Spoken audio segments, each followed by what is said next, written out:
Back at the D23 Expo in 2019, Disney revealed a project that sounded almost too ambitious to be real. A 2-night hotel where you would live inside a Star Wars story, from the moment you arrived to the moment you left, set aboard a starship called the Halcyon. Every guest would board together and depart together, like a cruise. The staff would stay in character the entire time, the rooms would be dressed as cabins on a spacefaring vessel, and the story would bend around the choices you made along the way. It was arguably the boldest bet Disney has ever placed on the idea of immersion, the natural endpoint of everything the company had been building toward with Galaxy's Edge. And it lasted roughly 18 months before Disney shut it down for good, taking a write-down of about $250 million with it. So today I want to work out whether the Starcruiser was a great idea ruined by bad execution, or an idea that was never going to work at the scale Disney needed. To understand what Disney was reaching for, you have to look at where the idea came from. The Starcruiser was tied directly to Star Wars Galaxy's Edge, the themed land that opened at Disneyland and Hollywood Studios in 2019. That land was set on Batuu, an original planet placed in the sequel trilogy era of the timeline, and the Halcyon was meant to exist in that same corner of the galaxy. The plan was for the two to feed into each other. You would spend your first day and night aboard the ship, then take an excursion down to Batuu on the second day, visiting Galaxy's Edge as part of the story rather than as a normal park guest. Disney has a long history of what fans sometimes call successful failures, projects that lost money or closed early, but pushed the craft forward and taught the company something. The Starcruiser was pitched as a smaller, boutique test of an idea, 100 rooms rather than a sprawling resort. A way to try something risky without betting the whole company on it. When it was announced at the D23 Expo in 2019, it was supposed to open in 2021. The pandemic pushed that back, and the ship finally launched on March 1st, 2022. The experience began before you ever saw a hotel room. Guests arrived at a separate terminal near Hollywood Studios, checked in almost like at a small cruise port, and were loaded into what the story called a launch pod. Screens and motion effects sold the illusion of blasting off Earth and jumping to light speed. And when the doors opened, you stepped into the atrium of the Halcyon, the flagship of the fictional Chandrila Star Line. From that point on, the crew treated everything as real. Cast members wore name tags listing the planet they came from. They asked where you were traveling from and acted puzzled when you said Earth. And the phrase Star Wars was never used again for the rest of your stay. The ship had 13 decks in its fiction, 4 of which guests could actually visit, and it held just 100 rooms. There were no real windows, which made sense inside the story, since you were supposed to be deep in space. But in practice, it meant 2 nights inside a sealed, dimly lit interior. Everyone on a given voyage arrived at the same time and left at the same time, so the whole building moved through the story together as one group. What filled those 2 days was a mix of scheduled activities and a running choose your path story. On the bridge, guests went through bridge ops training, splitting into teams to work stations for loading cargo, raising shields, repairing systems, and firing weapons as the ship came under threat. In the lightsaber training pod, you learned to deflect bolts from a training remote, the same setup used to teach Luke aboard the Falcon in the first film. And that room also hosted key story beats later in the voyage. Down in the Sublight Lounge, you could order themed drinks, watch a performance from the in-universe pop star Gaia, and play sabacc at a holographic card table. Meals in the Crown of Corellia dining room were staged as part of the story too, with characters weaving between tables. Threaded through all of it was the main draw, the story itself, which you tracked and influenced using the Play Disney Parks app on your phone. Depending on the choices you made and the characters you sought out, you could fall in with the Resistance, align with the First Order, or run errands for smugglers, picking up secret missions, sneaking through passageways, and building toward a finale on the final night. No single guest could see all of it in one voyage, which was meant to give the whole thing repeat value. On day 2, the story sent everyone on an excursion down to Batuu, which in the real world meant a trip into Galaxy's Edge at Hollywood Studios with Lightning Lane access included. None of this was cheap to sell or to buy. Sample pricing put a 2-night voyage for 2 guests at around $4,809, and a family of 4 came closer to $6,000, which worked out to roughly $1,209 per guest per night. For that money, Disney did include a lot. The price covered your cabin, essentially all your meals apart from alcohol, admission and transport to Hollywood Studios for the Batuu excursion, Lightning Lane access for the Galaxy's Edge rides, valet parking, and a magic band. Framed as an all-inclusive package, it wasn't as absurd as the headline number made it sound, and plenty of guests who did the math felt they got their money's worth. The trouble was that the headline number was the thing most people saw first. A typical Disney World trip for a family of 4 already runs into serious money, and the Starcruiser asked those same families to spend that much again, or more, on top of it, for 2 nights in a windowless building. For most people who love Star Wars, that was the end of the conversation, before the story or the lightsabers ever entered into it. It's worth being fair to Disney here because the Starcruiser was an impressive piece of work. The set design was detailed and convincing, the live performers were skilled, and the whole thing pulled off something that had basically never been attempted at this scale, a mass market version of live action roleplay. People in the immersive theater and LARP world watched it closely, and many of them respected the ambition, even when they picked apart the execution. Guest satisfaction, by Disney's own account, was very high. The people who went and threw themselves into it often came away describing it as one of the best things they had ever done, and the company was telling the truth when it said the experience was among its most praised. So quality and effort weren't the issue. The problem sat underneath all of that, in how the thing was designed to work and who it was designed for, and they were baked in long before the first guest ever boarded. The first of those problems was how much the experience asked of you. A normal vacation lets you switch off. You show up, you're entertained, you relax, and the work of making it good belongs to somebody else. The Starcruiser works the opposite way.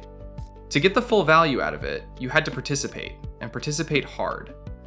You were expected to talk to characters in your own improvised character, chase story threads on an app, commit to a faction, and stay switched on for the better part of 2 days. For the guests wired for that, it was the whole appeal, and they loved it.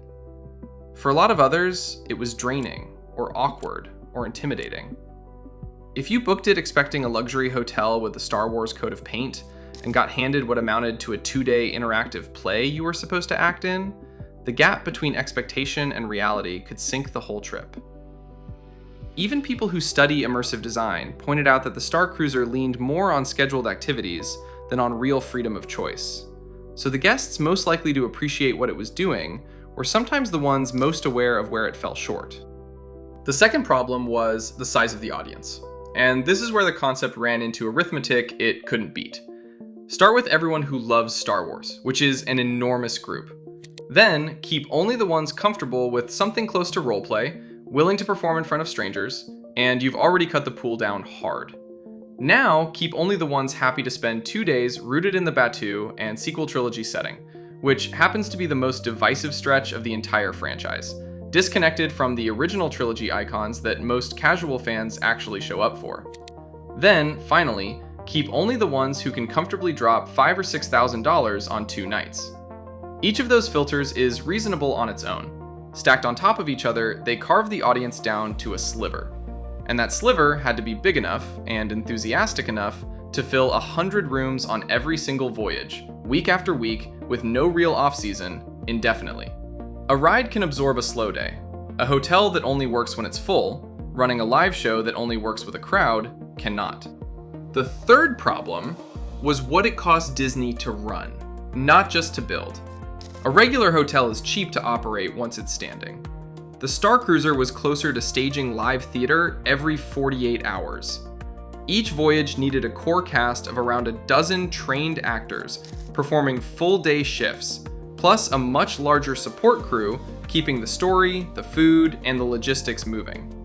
To hold costs down, a lot of the day-to-day was carried by lower-paid Disney College Program participants, some of whom later described the operation as chaotic and under-supported, with responsibilities well beyond their training. So Disney had a strange machine on its hands.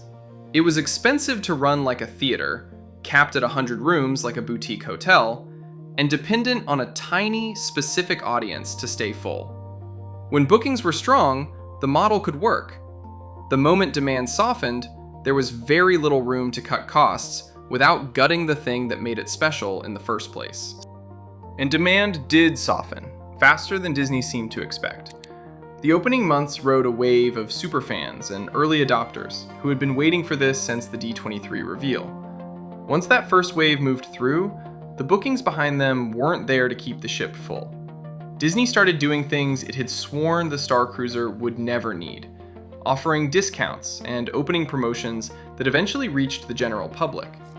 In early March of 2023, the company announced it would cut voyages from 3 per week down to 2 starting that October, pointing to declining bookings. Then, on May 18, 2023, barely 14 months after the first guests boarded, Disney announced the whole thing would close. The final voyage sailed on September 28, 2023. To walk away from it, Disney took a substantial write-down. Chairman Josh D'Amaro told an investor conference to expect somewhere around $100 to $150 million in accelerated depreciation across the following 2 quarters. And the total hit was later put at roughly $250 million. For a boutique test of an idea, that was an expensive lesson. What makes the Starcruiser linger is the shape of the ending.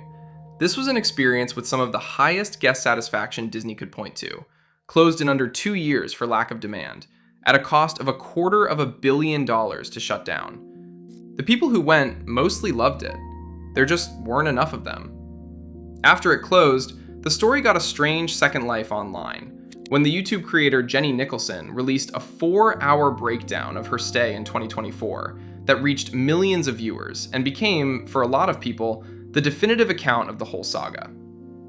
The building itself didn't sit empty for long.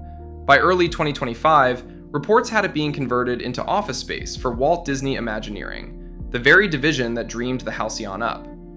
The ship that was meant to fly forever ended up as a place for the people who designed it to answer email. Disney, for its part, framed the closure as a learning experience, a small-scale swing it could take lessons from and apply to things that could reach more guests. So was the Starcruiser a mistake, or was it doomed from the start? The honest answer sits in the middle.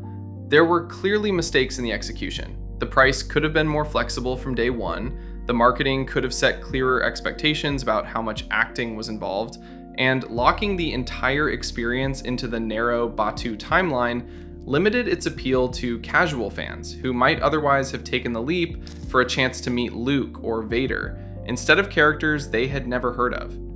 The Day 2 excursion down to Galaxy's Edge arguably worked against the ship too, pulling guests out of a sealed, controlled fantasy and into a crowded public park full of people in regular clothes holding regular phones, which broke the very illusion the rest of the voyage worked so hard to protect.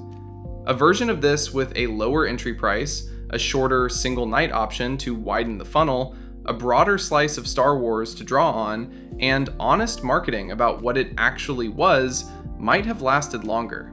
But underneath the fixable stuff, the core math was brutal.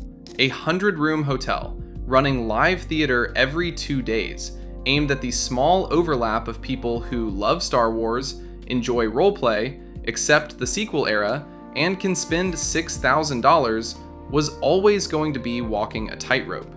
Disney bet that the overlap was big enough to keep the ship full forever. It turned out to be big enough for a spectacular opening, and not much after that.